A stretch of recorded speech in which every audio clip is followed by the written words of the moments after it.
पूर्व केंद्रीय मंत्री और सांसद अनुराग ठाकुर ने आज लखनऊ बीजेपी प्रदेश कार्यालय में एक प्रेस कॉन्फ्रेंस को संबोधित किया। इस दौरान उन्होंने आम आदमी पार्टी और समाजवादी पार्टी पर जमकर हमला बोला। उन्होंने कहा कि दिल्ली में जनता को आपदा से मुक्ति मिल गई है।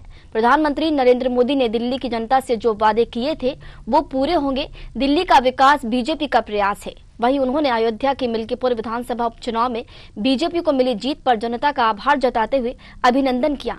उन्होंने कहा कि जो लोग भगवान राम के ऊपर सवाल उठाते थे वो आज खत्म होते जा रहे हैं। उन्होंने कहा कि मेरा विपक्ष से सवाल है कि वो कब तक संवैधानिक संस्थाओं पर आरोप लगाते रहेंगे। अखिलेश यादव जी अपनी हार का ठीकरा चुनाव आयोग पर फोड़ रहे हैं, जबकि जनता ने उन्हें हरा दिया है।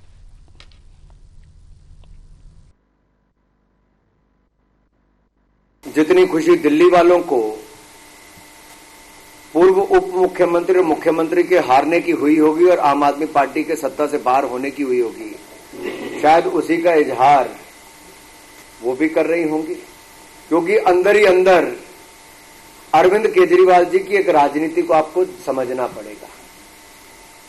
जो फाउंडिंग मेंबर्स है उनको पार्टी से बाहर करने का काम किया, और मैं उनके कितने पुराने फाउंडिंग मेंबर्स हैं आप सबसे जाके आज सवाल पूछ सकते हो कि उनको किस कारण से पार्टी से निकलने पे मजबूर अरविंद केजरीवाल जी ने किया था। और जो लोग पार्टी के अंदर हैं और उनके लिए चुनौती बन सकते हैं उनको एक एक करके निपटाने का काम भी अरविंद केजरीवाल जी ने किया।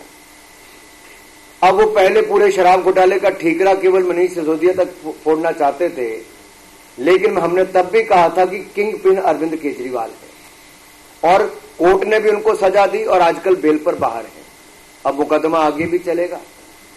और एक बार फिर जब इस चुनाव में दिख रहा था कि नीचे नीचे आम आदमी पार्टी के नेताओं को निपटाने में अरविंद केजरीवाल जी की टीम काम कर रही थी, जनता का गुस्सा तो था ही, लेकिन आम आदमी पार्टी के अंदर की जो एक राजनीति है वो सिर चढ़ के बोल रही थी। शायद उसी हारने हराने की राजनीति में जो बच के आई वो खुशी का इजहार डांस करके कर रहे होंगे।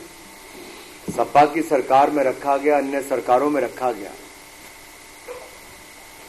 वो 1 वर्ष नहीं, 2 वर्ष नहीं, 400 वर्ष से ज्यादा 500 वर्ष का कालखंड है। ये भी भारतीय जनता पार्टी की सरकार बनने के बाद, विश्व हिंदू परिषद और बाकी सबके आंदोलन के बाद सब संभव हो पाया। लेकिन कुछ लोग रातों रात अयोध्या के राजा बनने की बात करते हैं, जो राम राज्य में विश्वास नहीं करते, लेकिन भगवान राम की जन्मस्थली उस क्षेत्र के राजा बनने की बात करते थे। तो मुझे लगता है उनको स्थान दिखाने का काम वहां की जनता ने कर दिया है।